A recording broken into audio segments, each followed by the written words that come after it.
I really apologize, Mr. Walker. It's tough for me to deliver bad news to people like you, said John Michaels as he gave me the envelope. Inside, there was a detailed report of what my wife had been doing with her ex-boss, Grant Jacobs. The envelope also had a bunch of photos and a DVD in it. I checked out the photos but hadn't watched the DVD yet. Part of me was hesitant, but I understood it was important to face what John had discovered. Any clue about how long this has been happening? I inquired. John referred back to his initial report to give me an answer. Based on the evidence we found, it's been at least 10 years, John explained. It might even be up to 12 years. It looks like it began around the time your wife was up for the top position. That was roughly a year after our daughter Sophie came into the world. Despite this, I realized I had to get DNA tests to check if the children were biologically mine. Then another concern hit me. What about the risk of STDs? The investigation revealed that Grant has been involved with many married women besides Linda. Considering Linda and I have been together after she stopped working, I wondered what diseases she could have passed on to me over the years. It was clear I needed to get medical tests done quickly. Glancing over the report again, I couldn't help but scoff at Aaron's observation that Linda seemed unaware of what her lover was up to when he wasn't with her. Just so you know, Mr. Walker, Grant said he never meant to break up your marriage, John informed me. And they never did anything at your place. I had John install cameras and mics in our house when I hired him. At least our bedroom hadn't been tainted with Grant's presence, I thought. Thanks for telling me, Mr. Michaels, I replied. I had met Grant Jacobs a few times and I didn't care for him much. Sure, he was good looking, but he was also rude and had a smirk that rubbed me the wrong way. I had to stop myself from wiping that smirk off his face more than once. Now I knew the reason behind his smugness. There's more, Mr. Walker, John continued. According to what we observed and heard, Jacob's sister Natalie has known about their affair from the start. It seems she might have even helped them. That saddened me a bit, as I always thought Natalie was a decent person, the total opposite of her brother. Man, I murmured quietly. So, have you talked to a lawyer yet? John inquired. Not yet, I replied. I wanted to get the facts straight first. Well, I do a lot of work for Lisa Hawkins. She's top-notch in my book, especially when it comes to dealing with cheaters. If you're interested, I can shoot this over to her office and give her a heads up that you'll be dropping by, John offered. That'd be great, I said. Thanks. I'll reach out to her office and set up a meeting. John handed me his business card and I tucked it into my pocket. Mind if I give you some advice? John asked. Sure, I nodded. Let Lisa handle this. I know you're hurting right now, and you might feel like lashing out. But don't. It's not worth landing yourself in trouble. This isn't just some online story. It's real life. And you've got 2 kids to think about, he advised. I get it, I sighed. Thanks. I settled my bill and left his office, feeling like my entire marriage had been a sham. Even though I knew John was right, the pain was still intense. I sat in my car and cried for about 15 minutes. Once I composed myself, I took out the business card he gave me and dialed the law offices of Lisa Hawkins to schedule an appointment for the next day. Lisa provided me with a checklist of documents to bring, mainly financial statements. On the way home, I stopped at a convenience store and bought a pack of cigarettes, something I hadn't done since college. Then I headed to a bar and attempted to drown my sorrows in a beer. I'm not much of a drinker, but I figured I deserved it just this once. You doing okay, buddy? The bartender asked as I took a drag from my cigarette. I glanced up at him before responding. Can you tell? I replied. Unfortunately, he said, offering a small grin. Let me guess. Just found out your wife's been unfaithful. Spot on, I nodded. For a good 12 years, can you believe it? Believe it or not, I can, he replied. Seen and heard it all since I started working here. No doubt, I agreed. He chuckled softly. Mind if I share something my grandpa used to say? He asked. Go ahead, I encouraged. He'd say, I felt bad because I had no shoes. Then I met a guy with no feet. I know you're hurting now. Been there myself. But it does get better. And trust me, there's folks out there who've had it way worse than you, he shared. Your grandpa sounds like a wise man, I remarked. He sure was, the bartender affirmed. Finish your beer, then head on home, son. Handle your business. Do what needs doing. You won't find any answers at the bottom of that glass. Believe me on that. I grinned and nodded in agreement.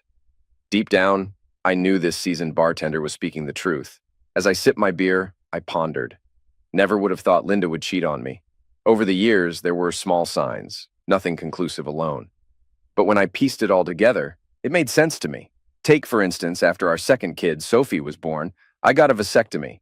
Linda went back on birth control, which struck me as odd. I asked her about it.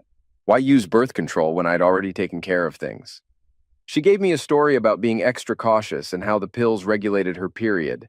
Not being an expert, I bought it.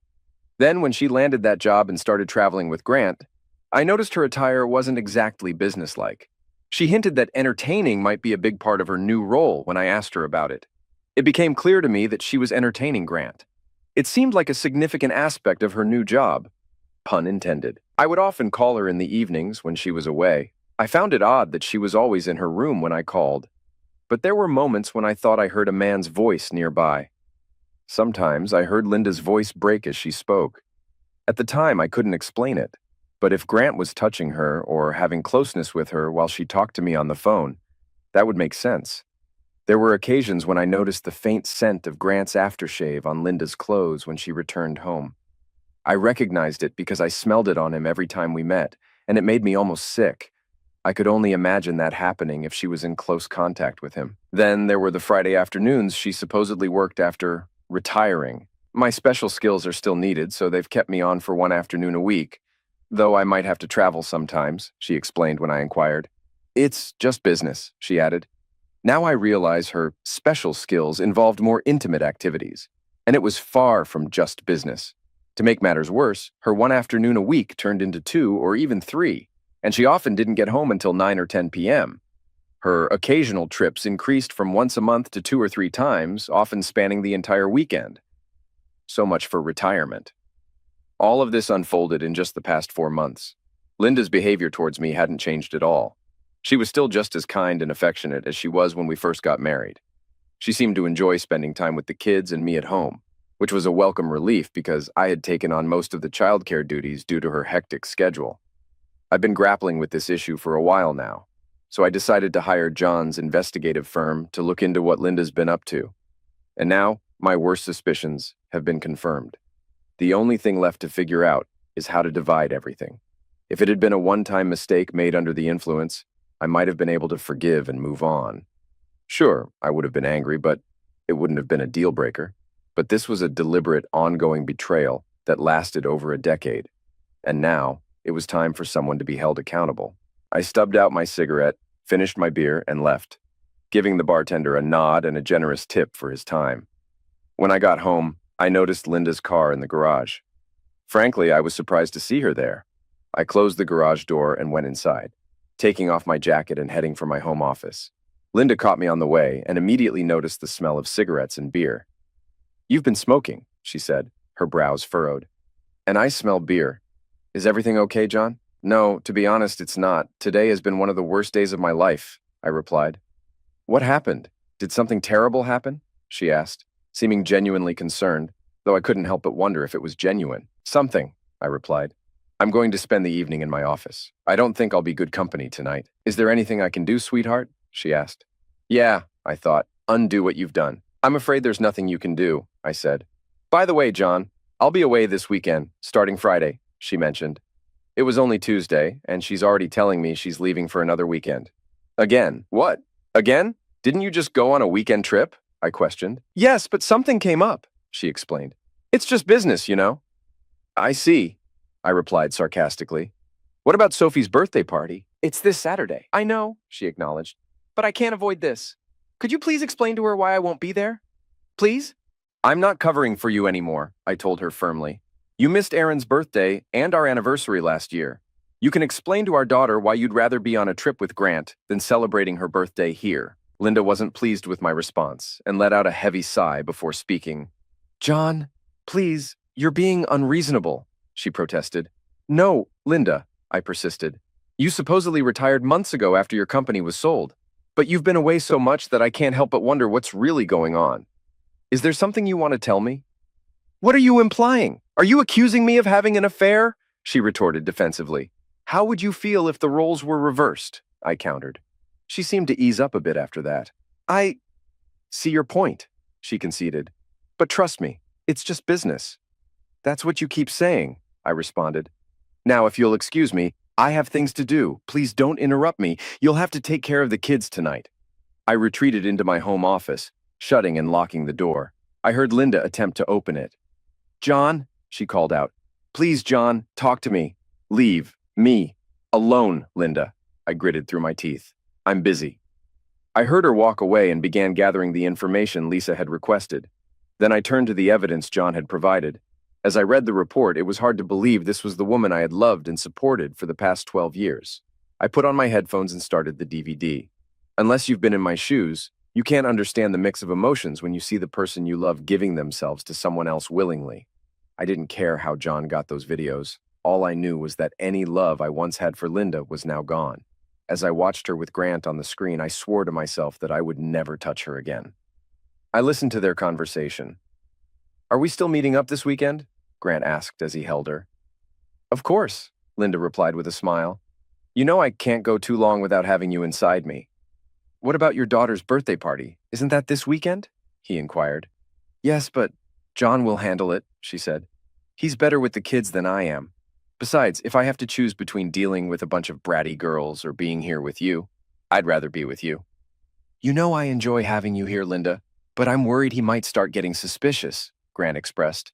You're supposed to be retired, remember? I've told you, Grant. Retired or not, I'm not giving up our thing, she replied, caressing him. I love my family and John, but what we've shared these last 12 years means everything to me. I'm glad to hear that, Grant responded. Remember when we started this, you said you'd choose John and your kids if you had to. Do you still feel that way? I honestly don't know, she admitted. It's never come up. I don't know how you've kept him in the dark all this time, Grant mused. If he ever finds out, it won't be pretty. It wasn't easy at first, but I've learned to keep my business life separate, she explained. I've never denied him anything, and I treat him well. If he finds out, I'll just threaten him in the divorce. It might not be that simple, Grant warned. But if things go south, you can stay here if you want. I like having you around. Thanks, Grant. I'm grateful for that. But I don't think anything will happen. He hasn't caught on in 12 years, and I doubt he ever will. How long do you plan to keep this going?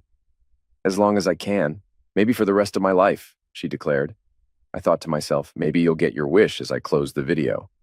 I stashed the DVD back in my briefcase and heard Linda knock on the office door. What? I responded. The kids are going to bed, she informed me. Can you at least come out and say goodnight to them? Yeah, just a sec, I replied. I shut down my computer, went upstairs, and tucked the children in, trying to smile. Sophie gave me a funny look. Are you okay, Dad? She asked. Yeah, I assured her with a smile. I'm fine. Go to sleep now, sweetheart. I love you. I love you too, she said, kissing me. After leaving her room, I went downstairs and grabbed a cup of coffee. I kept some food warm for you, John, Linda mentioned. I'm not hungry, I replied, stepping out back. I sat in a deck chair on the patio and lit a cigarette. Linda joined me a couple of minutes later. She tried to kiss me, but I turned my head, so she kissed my cheek. There was no way I was going to kiss the lips that had been on Grant Jacobs' tool. She looked at me, surprised. Tell me what's on your mind, John. Please. You seem really troubled, she said, her expression filled with concern. This isn't like you at all, and you know I don't like seeing you smoke. You quit back in college. Yeah, well, life doesn't always go our way, does it? I retorted. What do you mean by that? She inquired. I just shook my head, remaining silent. John, please open up to me. I love you. You can tell me anything. I glanced at her through the smoke and shook my head. It's too late for that now, I confessed. Too late for what? I don't understand, she pressed. You're savvy in business, I stated. You can figure it out. Now please, give me some space. I need to sort things out. But maybe I can help if you let me in, she pleaded. Linda, please, I need you to respect my space, I said, my frustration evident. I softened my tone a bit, realizing I might be giving too much away. Sorry for snapping. Work's been rough, and it's really weighing on me. Maybe in a couple of days. It felt wrong lying to her, but I reasoned why not? It's fair to lie to a liar, right? All right, she replied quietly, tears streaming down her face. Then she hurried inside, sobbing. I smoked 2 more cigarettes before heading indoors. I took a shower to wash away the smoke smell, put on some pajamas I rarely wore, and got into bed. Linda lay on her side, reaching out to me under the covers. I pushed her hand away, refusing her advances for the first time in our marriage. John, she started. I turned away, declining to give her a goodnight kiss. Good night, Linda, I muttered. She turned away, crying. At that moment, I didn't care. As far as I was concerned, she could go straight to hell. The next morning, I got up, took a shower, got dressed, and packed my things for work. I spent some time with the kids before they headed off to school, then left the house without acknowledging Linda. She gave me a strange look as I headed out the door. "Don't I get a goodbye kiss anymore?" she asked as I opened the door. "Sorry," I replied, blowing her a kiss. "I love you," she said. "Yeah, same here," I muttered as I walked out. At the office, I tried to focus on work, but it was tough. I briefed my boss on the situation, and he sympathized, having gone through a divorce himself. "Do what you need to do," he said. "If you need time off, just let me know." I thanked him and got back to work, leaving early for my meeting with Lisa. "Good afternoon, Mr. Walker," she greeted me as I entered her office. Lisa Hawkins seemed to be around my age, with long, blonde hair. I noticed the rings on her finger and assumed she was married. "Please call me John," I said, shaking her hand. "And you can call me Lisa," she replied. "I've reviewed the report Mr. Michaels sent over. I'm sorry you're going through this. It's a common issue I deal with, but it's always distressing. How are you holding up?" "I'm not doing too well, honestly," I admitted. "I understand," she sympathized. "Have you talked to her about it yet?" "Not yet, but I wasn't very nice to her last night," I confessed. "I recommend trying to keep things civil for now. I know it's tough given what you know, but it's best not to let on that you're aware. Let her carry on as usual. She'll realize when she's served with the divorce papers. Can you handle that?" "You're right, it'll be tough. Really tough," I acknowledged. "But I'll do my best." "Good," Lisa nodded. "Now, what are your goals for this divorce?" "I want to get as much as I can," I asserted, "especially custody of the kids if they're actually mine." "You do know that mothers usually get custody, right?" she pointed out. "I've been their main caregiver for the past decade," I countered. And she admitted on the video that I'm a better parent than her. Her choice to be with her lover instead of her daughter on her birthday should count for something. "It does, and we can use that," Lisa agreed. She reviewed the financial documents I provided, jotting down notes. "It seems your wife got a hefty sum from the company sale. The monthly dividends she's receiving match your salary. This works in our favor." "So, does that mean no spousal support?" I inquired. "Or very little," Lisa confirmed. "She's still young and capable of working. Plus, if we secure custody for you, we might be able to get child support from her." "What about the house?" I asked. "If we manage to secure custody for you, you can continue living in the house, and we can request that she covers half of the mortgage. But there's a chance the court might grant her custody. In that case, you'd have to cover half of the mortgage along with child support," she explained.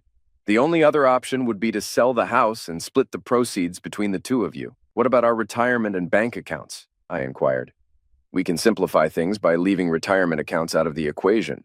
You both keep your 401ks. Everything else will be divided equally, which is typically what a judge would order," she clarified. "What about Grant Jacobs? Can I take legal action against him for alienation of affection?" I questioned. "Not in this state," she replied. "But we will include him in the divorce proceedings. There might be grounds for suing him for intentional infliction of emotional distress, but it's unlikely to go far, especially in this state." "And what about his sister, Natalie? She was aware of the situation the entire time, possibly even facilitated it," I added. "It's a similar situation with her. We can file if you wish," Lisa responded. "Yes, please proceed. When can you file all of this?" I inquired. "I believe we can have it done by Friday," she assured. "Why?" "I'd like her to be served late Saturday afternoon. She'll be away for the weekend with Grant," I explained. "I understand. A bit of shock and awe. We can arrange that," she acknowledged. "But there will be an additional cost for the process server to work on Saturday." "That's fine. Let's proceed with it," I agreed. "Okay, John," she concluded. We concluded the meeting with a handshake. After issuing me the customary warning not to do anything rash, she accepted my retainer check. I left her office feeling more confident about the situation. When I got home, I noticed Linda's car in the garage, which surprised me since it was Wednesday. I assumed she'd be at work. Feeling the warmth of the hood, it seemed she'd driven recently. Inside, the smell of pot roast greeted me. "Hey, sweetheart," Linda greeted from the kitchen. "Back early. Everything okay?" "Yeah," I replied. "Hope you're feeling better than yesterday," she said. "A bit. I'm getting things sorted," I assured. "Good. Hungry for dinner?" she asked. "I made pot roast, your favorite." "I'll have a bit," I accepted. "Smells great. Did you go to the office?" "Yeah, a couple hours," she replied. "Prepping for the weekend." "Did you talk to Sophie?" I inquired. "Yeah, she's not thrilled, but she'll cope," Linda said. "Where are the kids?" I wondered. "In their rooms doing homework," she informed. So, still planning that trip with Grant? I pressed. Yes, business, she stated firmly. Just business. When do you plan to retire for real? I questioned. I'm retired now, just need for a while, she clarified. Not sure how long. Seems like you're almost full-time already, I remarked. Guess you gotta do what you gotta do. What's that mean? She probed. With all the time you're giving them, might as well be on payroll, I pointed out. Why? I'm making more now, she defended. I put my briefcase away and changed. Complimenting her cooking, I remembered her skills I'd miss when we split. After spending time with the kids, I locked myself in my office. Linda tried to enter, then knocked when she realized it was locked. I cracked the door open to see her face. John? She asked. Are you bunking in here tonight? I think so, I replied. Still got a bunch to go through, and I'm feeling a bit under the weather. Don't want to risk getting you sick right before your trip, so I'll crash on the futon in here. Oh, all right, she said. Take care, John, please, I love you. Yeah, same here, I responded, shutting the door. As she walked away, I got on my computer and started a search. After finding what I needed, I filled out a form and checked my email for confirmation. Noting the phone number, I set a reminder on my phone to call the next day and confirm everything. Thursday rolled around, pretty much like Wednesday, except Linda tried to lure me to bed with a sheer nightgown that left nothing to the imagination. Despite her appeal, knowing what she'd been up to with Grant ended any attraction I had. Sorry, Linda. Got a bad migraine, I murmured. Gonna take something and crash here in the office. A tear rolled down her cheek as she walked off, but I couldn't care less. The next day at noon, she called to say she was off. Hope you're feeling better, John, she said. Maybe we'll reconnect when I'm back Monday. Parents will pick up the kids today and drop them off tomorrow for Sophie's party. Thanks for the heads up, I replied. I love you, John, she said. I hope you believe that. Yeah, I said. Have a safe trip. See you later. Goodbye, Linda. After hanging up, I called Lisa. Paperwork's getting filed now, John, she informed. They'll be served tomorrow at 5:30 at Grant's, just like you wanted. Natalie will get hers on Monday. Thanks, Lisa, I said, ending the call. I told my assistant I was done for the day, locked up, and headed home. Lots to do before the movers arrived that afternoon. I had a stack of boxes ready in the garage for the day's work.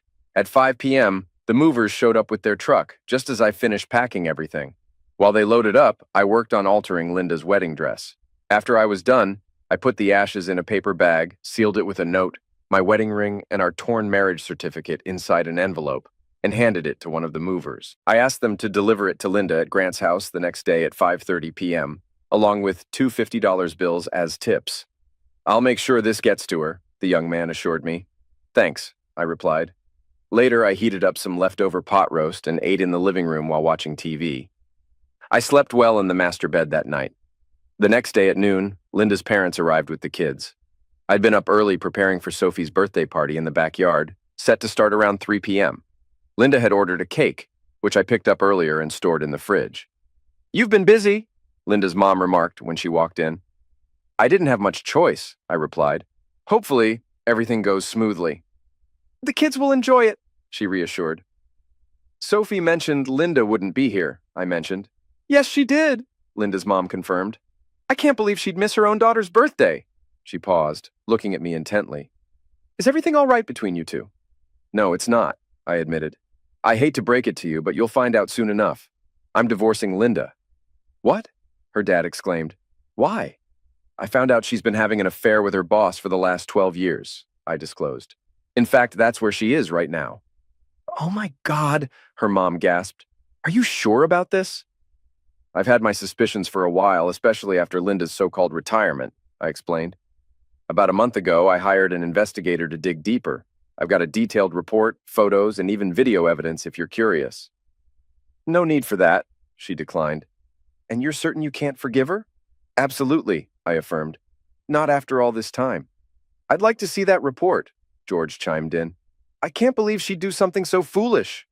While you handle that, I'll finish up for Sophie's party, Rhonda offered. After thanking Rhonda, I gestured for George to join me in my home office. Passing him the written report, he was visibly shocked by the content, shaking his head in disbelief. That foolish woman, he muttered, handing the report back. I'm sorry, John. She's my daughter, but this is hard to swallow. Now you understand my position, I sympathized. What's the plan with this Grant guy? He inquired. I've taken legal action against him and his sister for causing emotional distress, I informed him. He scoffed. That's it? He retorted. After 12 years of stealing your wife, he gets off easy. You know how far that lawsuit will go? I get it, George, I acknowledged. But I have to think about my kids. Ending up in jail won't help anyone. I suppose you're right, he conceded. But based on this report, it seems Grant has a thing for married women. I bet Linda isn't his first target.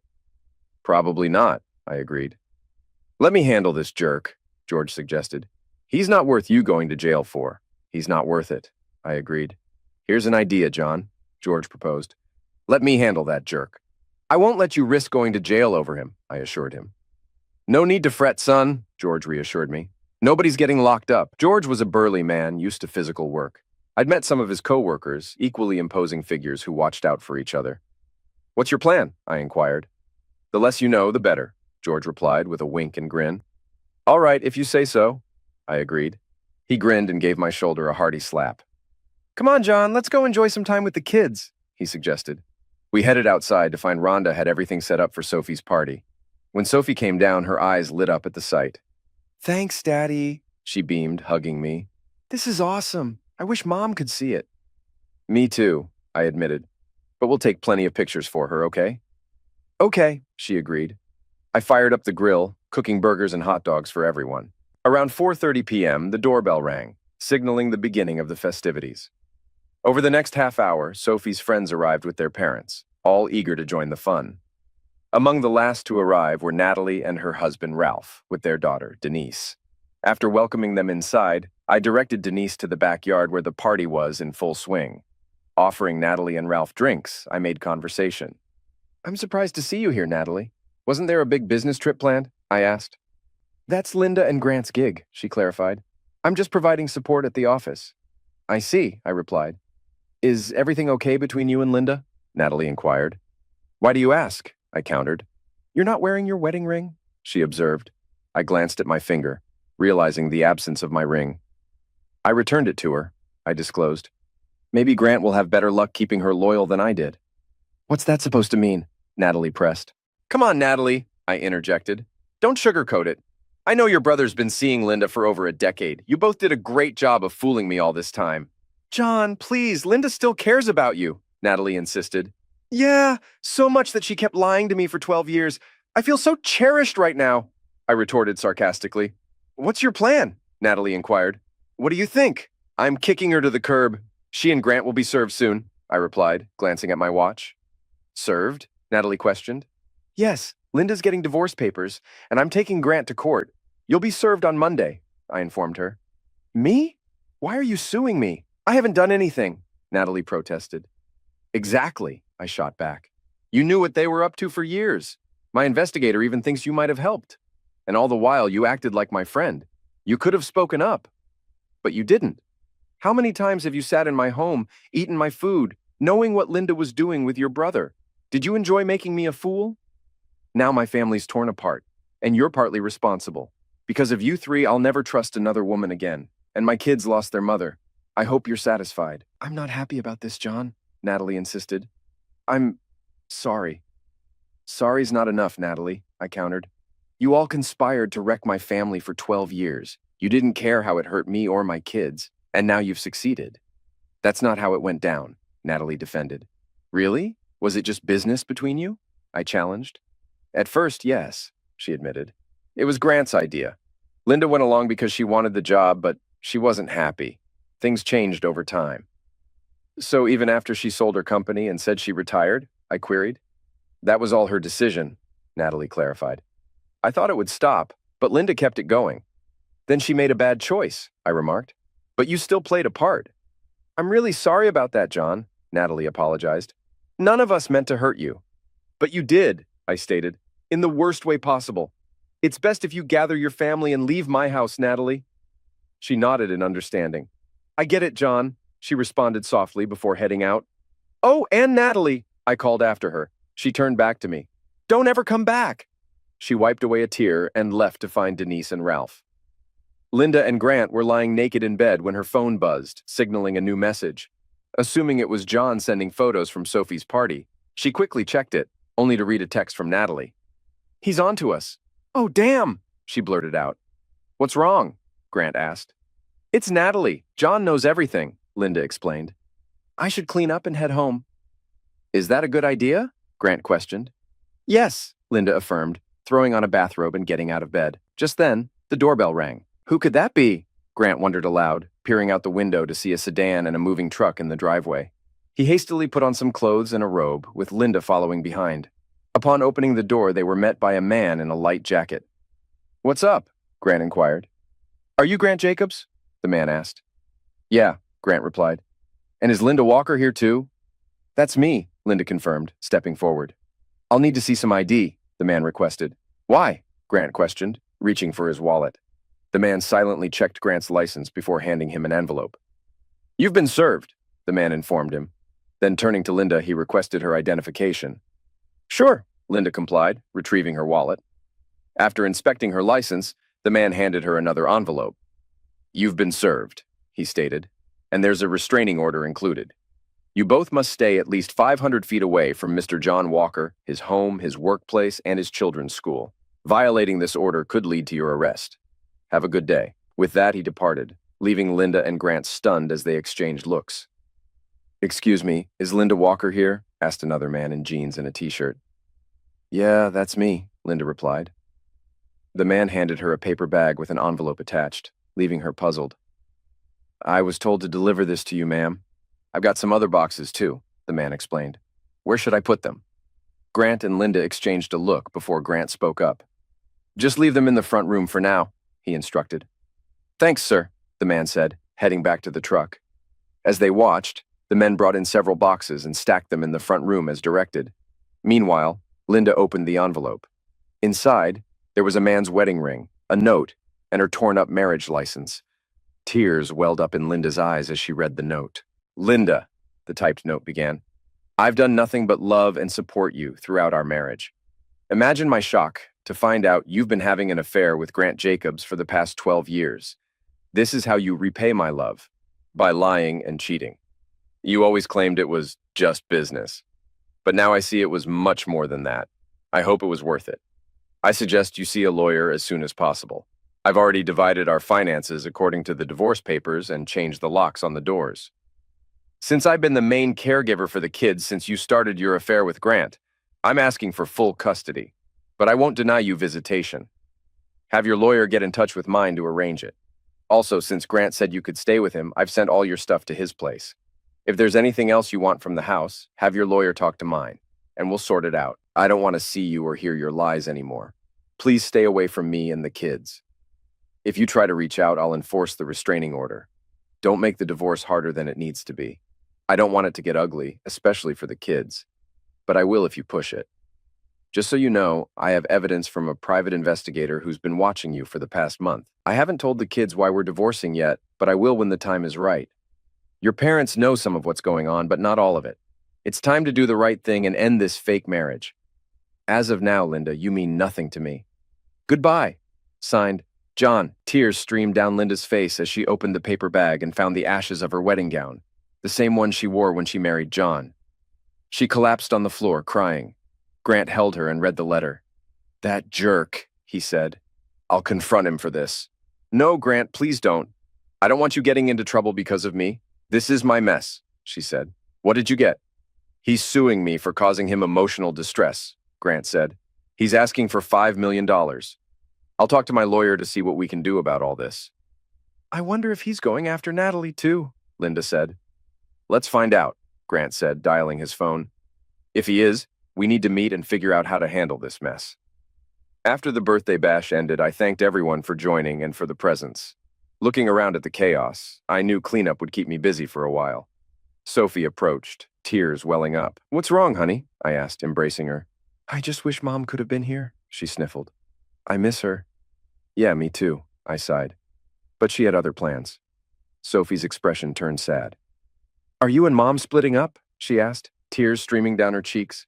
I didn't want to spoil her day, but I knew the talk was inevitable. We'll discuss it later, all right? Is it because of that guy, Grant? Aaron chimed in. Why do you think that? I probed. I've heard Mom chatting with him on the phone a bunch, he shared. It was intriguing, but I decided to leave it there for now. Let's leave it for tomorrow, I stated firmly. Today is all about Sophie's celebration. Right now, I need your help to tidy up, okay? Sure thing, Dad, Aaron nodded. I hugged Sophie once more and planted a kiss on her cheek. Everything will be okay, I assured her, wiping her tear. I love you. I love you too, Daddy, she whispered. Rhonda and George pitched in to tidy up. John, you gonna be all right? Rhonda asked before they left. I'll manage, I replied. Thanks for lending a hand. Anytime, she said. If you need anything, just say the word. I appreciate it, I acknowledged. Rhonda hugged me and George shook my hand. Take care, son, he said. After they drove off, I locked up and headed upstairs, crashing into bed almost instantly. The following day, I woke up and tackled my usual Sunday chores after fixing breakfast for us three. While I mowed the lawn, Aaron handled the edging. After wrapping up, we tidied everything and put it away. When it was time for lunch, I headed in, showered, and was surprised to find Sophie preparing sandwiches. We sat at the table to eat, then cleared our plates. Sophie looked at me expectantly. Okay, Dad, she began. What's the deal? I knew this chat was inevitable, so I led the kids to the living room and we sat down. There's no easy way to say this, so here it is, I started. I'm splitting up with your mom. The news landed without much reaction from the kids, which surprised me. I had expected more emotion. Mom's been seeing that Grant guy, huh? Aaron piped up. Yeah, I confirmed, my voice low. I had a feeling, Aaron added. Bet it's been a long time, right? Why do you say that? I questioned him. Just how she talks to him, he explained. I've overheard her on the phone. She talks to him like she talks to you, Dad. It made sense. I hadn't picked up on it earlier, probably because I always trusted her and respected her privacy. Listening in on her calls with Grant or anyone else never crossed my mind. So, how long has this been going on, Dad? Sophie inquired. About 12 years, sweetheart, I replied. Sophie gasped. That's almost since I was born, she realized. Pretty much, I affirmed. Damn, Sophie muttered. Sorry, Dad, she added quickly, sensing her language might not be appropriate. Understanding her frustration, I let it slide. Can I stick with you? She asked. Absolutely, if that's what you want, I assured her. Me too, Dad, Aaron chimed in. You've always been there for us. Thank you, guys. That means the world to me, I expressed. Actually, I requested custody of you both, I revealed. I opened my arms, and they both hugged me tightly. It filled me with immense joy, knowing my kids wanted to be with me. After a heartfelt embrace, we carried on with the day, though sadness lingered in the house. The following days passed without any trouble. George and Rhonda kindly picked up the kids after school and stayed until I returned from work. I felt bad for inconveniencing them, but they were understanding and happy to assist. Rhonda even took charge of dinner, easing my load. On Tuesday, my lawyer Lisa called. Linda had consulted with her own lawyer and expressed a desire to see the kids. I was hesitant to have her over, fearing she might do something rash like take them away. What about the restraining order? I inquired. If you agree, we could temporarily suspend it from 9 p.m. Friday night to 9 a.m. Sunday morning, Lisa proposed. It's tough, but appearing reasonable is key. Got it. How about she visits them at her folks' place on Saturday? I suggested. I can drop them off Friday after school and pick them up either Saturday night or Sunday. I'll propose that and see what her lawyer says, Lisa agreed. No way should Grant or Natalie be there, I emphasized. And the kids might not want to see her. They're not too happy with her right now. I'll relay that, Lisa assured. Anything else? I inquired. Yes, her lawyer wants the full PI report, Lisa informed me. I've compiled it and sent it off. She should have it by Thursday at the latest. So she's lawyered up? I confirmed. Linda hired Beth Sawyer on Monday, Lisa informed me. I'm surprised Beth took the case, given her strong feelings against cheaters. My guess is she did it because she works at the same firm as Grant's lawyer. Anyway, I'll chat with Beth and see how it goes. I'll keep you posted. The following day, Lisa got back to me. Linda and her lawyer agreed to my terms with the condition that I suspend the restraining order for 36 hours, from midnight Saturday to noon Sunday. It would only apply to Linda, not Grant or Natalie. They also settled on Linda visiting the kids at her parents' house and not taking them anywhere. If the kids were okay with it, Linda would stay there overnight. I agreed to avoid looking unreasonable to the court. Initially, the kids weren't thrilled, but I convinced them to give it a shot. George and Rhonda agreed to pick them up from school on Friday and return them Sunday afternoon. Though I had my doubts, I trusted them. George even suggested we hit a bar for some sports and beer Saturday night. On Friday morning, I made sure the kids had everything they needed for the weekend. After hugs and kisses, I dropped them off at school, reminding them to call if Grant, Natalie, or their mom showed up. Once I knew they were safe inside, I headed to work. The next evening, George swung by around 5:30, and we headed to the Flatstick Pub, a popular sports bar downtown. Over burgers and beers, we caught up while watching the screens. Between bites, George filled me in. Linda showed up around 9 o'clock this morning, he said. It was tense at first, but things calmed down. The kids aren't thrilled with her, and they made that clear. Surprisingly, she came clean. That's unexpected, I admitted. She claims she still loves you. I think she's aiming for reconciliation, George said. Are you considering it? Not after all the lies and deceit for 12 years, I replied. I get that. By the way, did you really burn her wedding dress? That thing cost me over $2,000 when you two got married, George asked. Felt like the right move at the time, I chuckled. Her lawyer apparently gave her an earful after going through the PI report, George mentioned. She might be starting to understand your side of things. Too little, too late, I replied. George nodded and took a sip of his beer. Suddenly, there was a disturbance behind me. I turned just in time to feel a blow to my head, and stars filled my vision. As I hit the floor, I saw a foot swinging towards me. Dazed but instinctive, I dodged it. Grant's furious voice rang out, "I'm gonna end you, you jerk!" Struggling to my senses, I remembered my dad's old self-defense lessons. Summoning all my strength, I did it hard in the groin. He cried out and stumbled back, hitting a nearby table. Seizing the opportunity, I jumped at him. It was pure rage, fueled by the destruction of my marriage and family. There was no finesse or fancy moves, just raw fury. Unbeknownst to me, Grant was already out cold as I continued to rain blows on him. It took George and another guy to pull me off him, but not before I yelled something incoherent. When I came to, I was in a hospital bed, with a doctor examining me. My right hand was bandaged, and my left arm was in a cast. An IV dripped into my vein, and my head throbbed painfully. I think he'll be okay, the doctor reassured someone. He'll have a bad headache for a while, but there's no sign of a concussion. We'll give him some pain relief and let him rest before sending him home. Thanks, Doc, George chimed in. Confused, I glanced at him. He grinned back. Hear that? You're gonna make it. I know you're in pain, but you should see the other guy.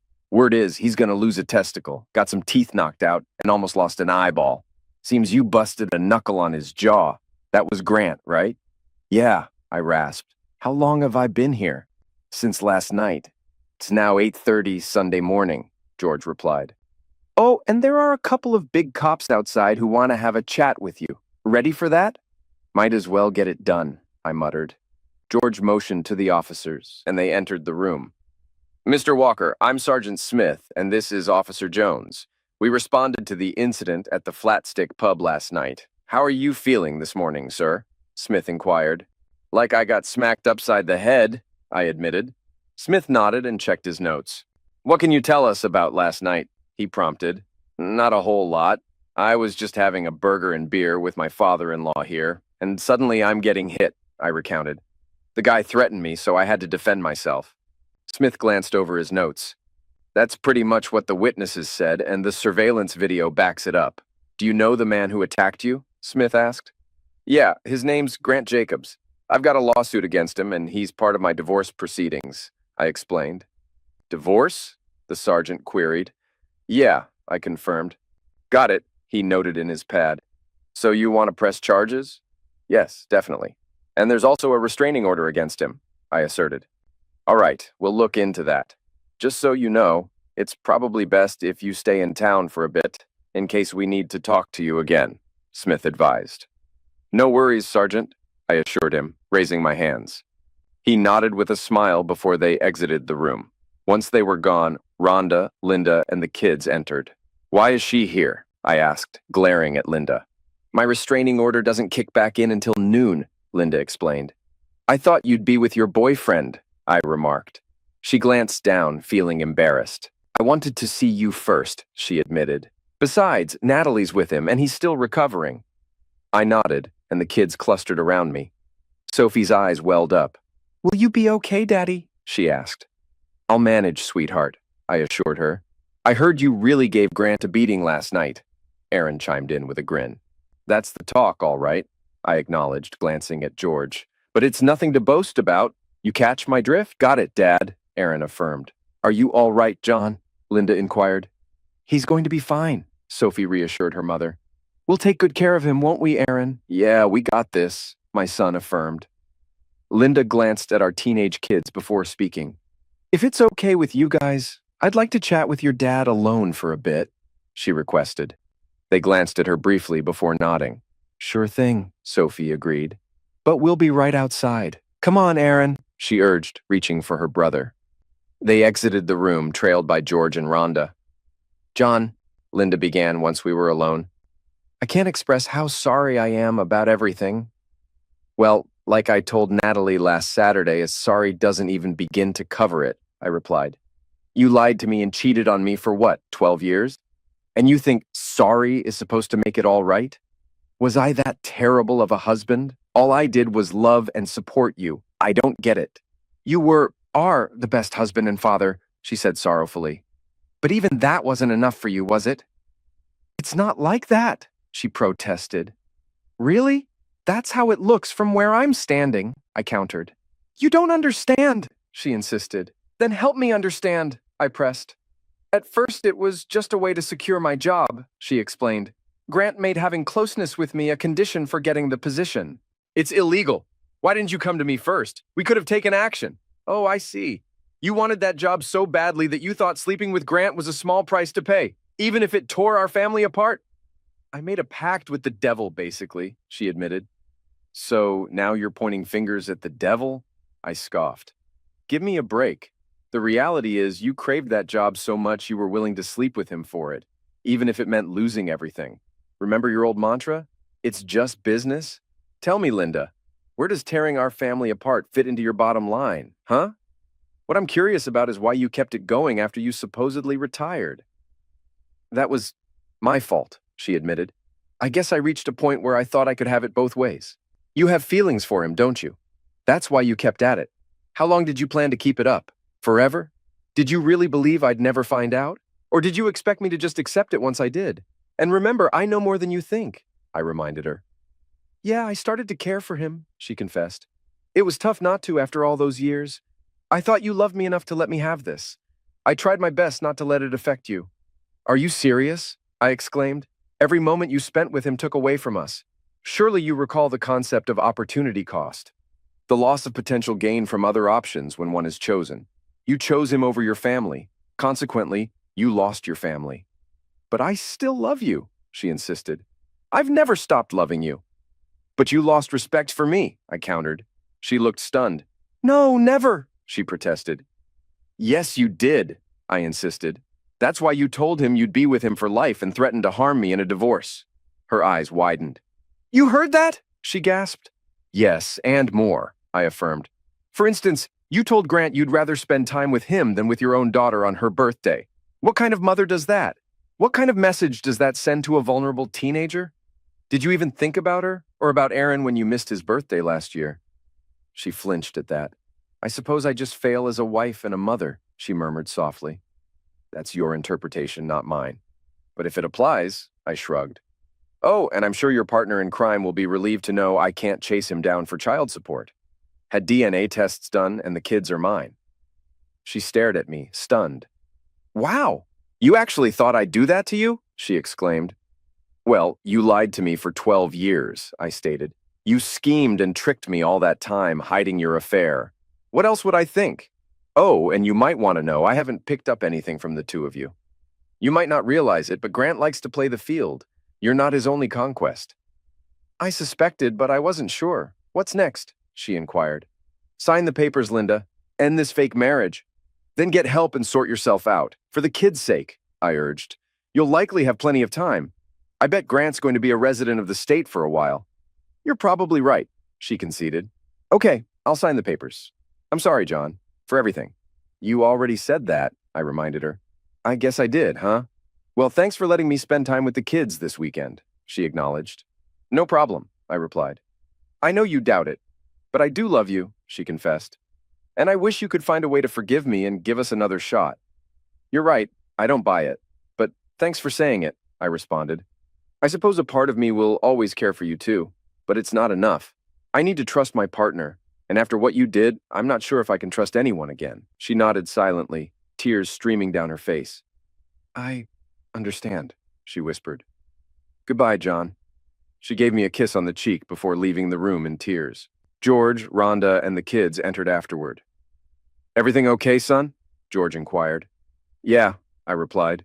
We talked it out. I think she finally gets how badly she messed up. So, does that mean you and Mom are getting back together? Sophie asked. I shook my head. No, honey, I said. But you still love each other, she insisted. It takes more than just love to make a marriage last, Sophie, I explained. Trust is just as important. And right now, I don't trust her. Someday you'll understand this yourself. After a final checkup from the doctor, I was released. George drove me home with the kids. Later that night, I received a frantic call from George and Linda. Natalie informed them that Linda took too many sleeping pills and drinking alcohol. Natalie discovered her unconscious at Grant's place while retrieving some of his belongings. A note on her nightstand simply said, I'm sorry. Though she nearly passed, Linda survived and spent a couple of days in the hospital. Following evaluation by mental health professionals, she was placed under George and Rhonda's care, eventually moving back in with them. She signed the divorce papers without contesting anything. Lisa informed me that I would be officially divorced in 90 days. Free? Yeah, right. Grant and Natalie's attorney swiftly settled with us for half of what I initially demanded. This left me with about $3.5 million after attorney fees. I allocated $1 million each for the kids' college funds and saved the rest. I began planning a Mediterranean cruise for them during their next summer vacation. Grant was convicted of aggravated offense, battery, and attempted ending based on video evidence. He received a 10-year sentence in state prison, but could be eligible for parole in around 8.5 years. Whenever I visited George and Rhonda's place with the kids, I'd see Linda. Sometimes we'd chat for a bit, but I couldn't shake off what she'd done. She was seeing a counselor to figure out her actions, still holding on to hope that I'd take her back. I was glad she was seeking help, but it felt like too little, too late. Over time, she slowly reconnected with the kids, which was a relief. George mentioned she spent most of her time writing for business blogs and wasn't interested in dating. She was disappointed to hear about the Mediterranean cruise I planned with the kids, but she handled it gracefully, wishing us the best. The kids often sent her messages with photos from our travels. During the cruise, I met Nikki, a charming woman from British Columbia, also on a post-divorce trip. She was a bit younger than Linda, with blonde hair and a cheerful demeanor. I enjoyed her habit of ending sentences with "eh." She had 2 kids, a bit younger than mine, spending summer with their grandparents in Idaho. We spent a lot of time together, sharing our stories and even sharing a bed a few times. Sophie teased me about having a girlfriend. We exchanged contact info when the cruise ended, promising to keep in touch through email and Skype. Though I'm not sure where it will lead, we chat online at least twice a week. Life at home adjusted without Linda. My boss was flexible, allowing me to manage taking the kids to school and picking them up. I knew Aaron would soon be old enough to drive and take over that responsibility. After our return from the cruise, George delivered some troubling news. They're putting Linda in a mental hospital, he said. Why? I asked. Sophie sent her a photo of us dining with that Canadian lady from your cruise, he explained. Linda didn't take it well. She ended herself. We found her in the tub. I can't believe it, I said. I'm really sorry to hear that. It was genuine sympathy, but there was a small part of me that felt a sense of justice. Now Linda had a taste of the pain I went through when I found out about her and Grant. Yeah, it's tough. Thankfully, she messed it up and survived. But the docs say she needs constant care, George explained. Rhonda and I can't keep up with it 24/7, so they decided she needs to be in a care facility. How long do they think she'll be there? I inquired. It's uncertain, son. Could be a few years, or it might be permanent, George replied. We're just taking it one day at a time. If you need anything, just let me know, I offered. Thanks, son. I appreciate that, George said. Nikki and I kept up our long-distance relationship, and I found myself growing closer to her with every conversation. I started imagining a future with her. She felt sorry about Linda, especially for the impact it had on George, Rhonda, and the kids, sharing my feelings. During our last chat, Nikki brought up the idea of visiting us with her kids, or having us come up to her place, a 2-story log house on 50 acres of forest north of Kamloops, built in the late 1800s. I'd never been that far north, so it sounded intriguing. Whether anything comes of it, well, that's a story for another day.